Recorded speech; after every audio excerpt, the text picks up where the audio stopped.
What is going on, everybody? Strategic Operative here. Today we're going to be looking at a Super Star Destroyer build that is just a little bit outside of the normal just dice mitigation and dice output attack style of an SSD. Today we're going to be looking more at a lot of different methods that we can use the SSD to our advantage within a game, not just focusing on one. However, I think all these are really going to complement each other really well. So we're going to start off with our Super Star Destroyer. Of course, we're going to use the Star Dreadnought Assault prototype. I think that just for the 30 points extra, you're getting so much more out of it. You're getting the long range flak. You're also getting an extra die out of all the arcs except the rear. It's just a really good choice overall, in my opinion.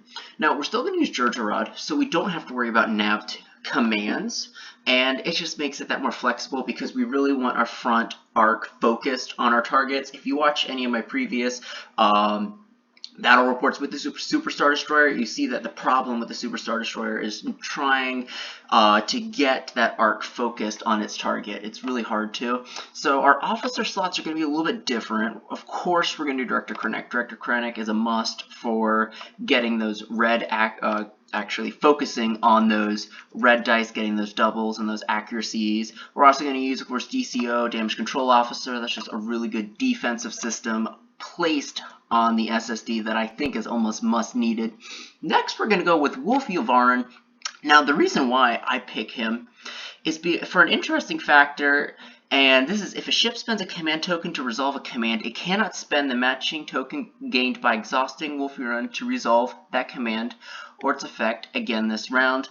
This is a really cool concept because we'll be running Concentrate Fire, but we might not be running that every round. So I definitely would like to still play Director Krennic's ability with the token, and of course the Ravager title as well. It's an interesting choice for an officer slot, but there's another one I might switch when we go later on, and I'll show you.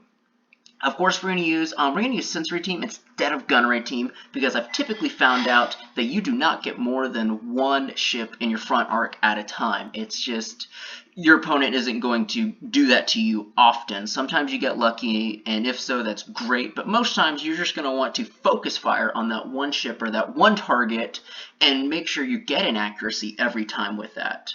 Now, a good thing to use with this is we're going to go over and we're going to use our quad turbo laser cannons. Pretty much when we're canceling out a dice to use our senior team, we get it back with QTCs flipped to an accuracy. So it really works well. It's sort of a tag team play right here.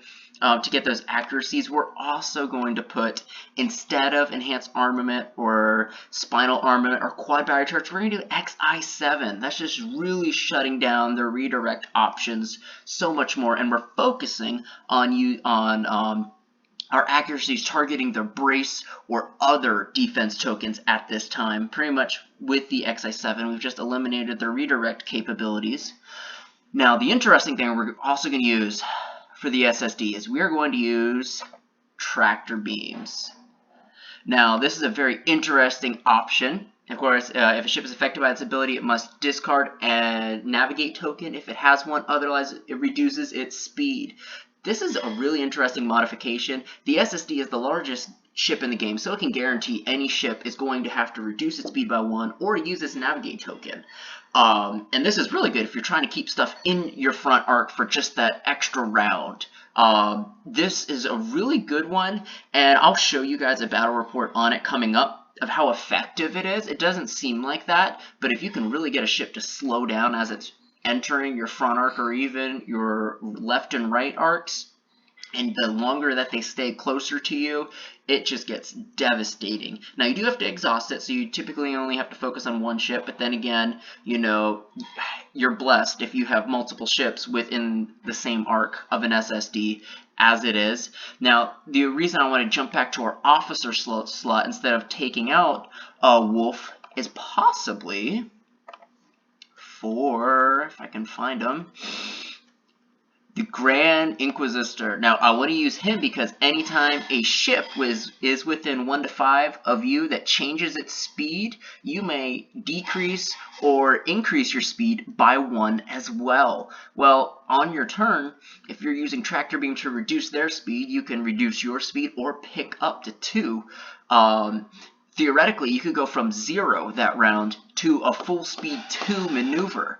Or you could go from a 2 all the way to a 1 if you used a nav command or token.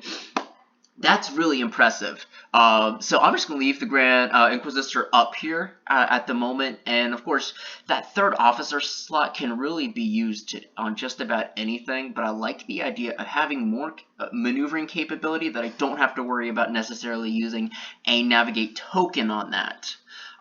Plus, Tractor Beam just messes with your opponent. They really have to take that into consideration and maybe want to fly really fast. And you might be able to play that to your advantage in the beginning of the game. All these things here are really, you're still getting your dice output with Director Krennic, and we're still going to put on the Ravager title. Ravager title is still going to give you that dice output. Director Krennic can give you the dice mitigation. For defensively, you still have Damage Control Officer.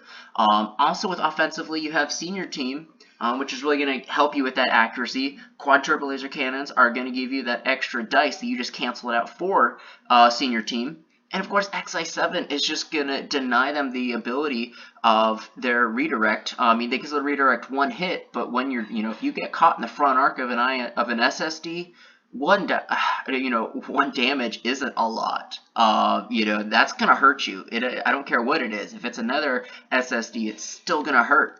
It's not gonna cripple it, but it's gonna hurt. And you're mainly with this list, although you're getting a lot of dice output, you're just focusing on trying to get the right results out of your dice. You're almost guaranteeing once around an attack, you're getting your double accuracies. Right off the bat. And of course, your Tractor Beam, you're slowing them down with their approach, so you're going to be able to hit them multiple times, hopefully. XI7 is going to drive them down, and you might be able to reduce your speed, or if they're trying to run away from you, pick up your speed with the Grand Inquisitor. Now we are at, I would also put heavy item placement just because you can. If you get that blue crit, that's wonderful. It's always a nice surprise to have. I usually enjoy it. However, we're still only at 330.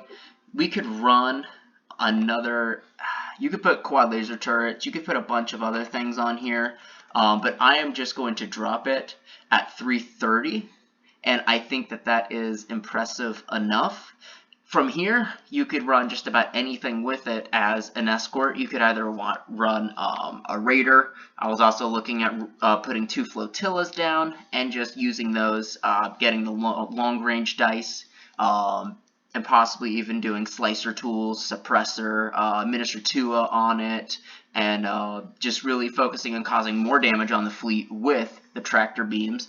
Or you can just throw a bunch of squadrons in there, possibly a bunch of generic ties and stuff, just to hold squadrons down as you try to take out their carriers or their escorts. So this isn't a complete build, but this is an SSD build, and you can just build practically anything you want around this, and it will meld really well. When you want to go to objectives for this, I still think the best objectives to do in this game so far with the SSD is doing advanced gunnery, especially if you don't have advanced gunnery equipped to you. That's just awesome. Also, I think defensively, you're going to want to do, oh, that's not defensive, but oh well. Oh yeah, defensive. So for defensively, I would always do firing lanes, just because unless they bring another SSD that's just decked out for dice, just dice output, typically you're going to be in control of those firing lanes, and it's all about, of course, deploying them, but you could deploy them in such a way to where you can control them from round 1, and they have to come to you to try to claim any of them, and you could just deal damage to them. Firing lanes, I think, is very, very helpful, and it's almost, per round, I think you're getting free points out of that. And of course, I think it shouldn't be, it should be a no-brainer to use superior positions. And that's just because, you know, this could be a 1-ship build, this could be a 2-ship build, or 3 if you're using the 2 flotillas, but you still want that advantage to place your SSD as far out as possible and let your opponent put down as many ships as possible first, just so you can get that edge on that front arc, just really nailing it to them hard. And, you know, who doesn't like to see what your opponent strategy is setting up? That's always real great. Plus, you have the pass token. You know, that works really well too. As second player, you get to watch 2 of his ships go. That's really good. And I think these 3 objectives don't change much, even when you're doing different variances of the SSD. They just work really well just with the SSD overall as it is, without any upgrades or commanders or anything on them. I think they're just built strong for the SSD. And like I said, I'll put up a video soon of a battle report using this sort of fleet in mind, or this sort of SSD in mind, because it is a little bit outside the box, using the tractor beams and just, you know, the Grand Inquisitor and different things like that. XI7s is a little different, but it works really well, and it takes people by surprise a little bit, and it's just fun just to wreak havoc in the game. You know, it's just something else that your opponent, on top of the SSD, has to worry about. Also, I do want to remind you all that the 27th of this month, we do have an Armada tournament and Cool Stuff Games in Waterford Lakes. Love to have you all there, and hopefully we'll see you all there. Thank you, and we'll see you next time.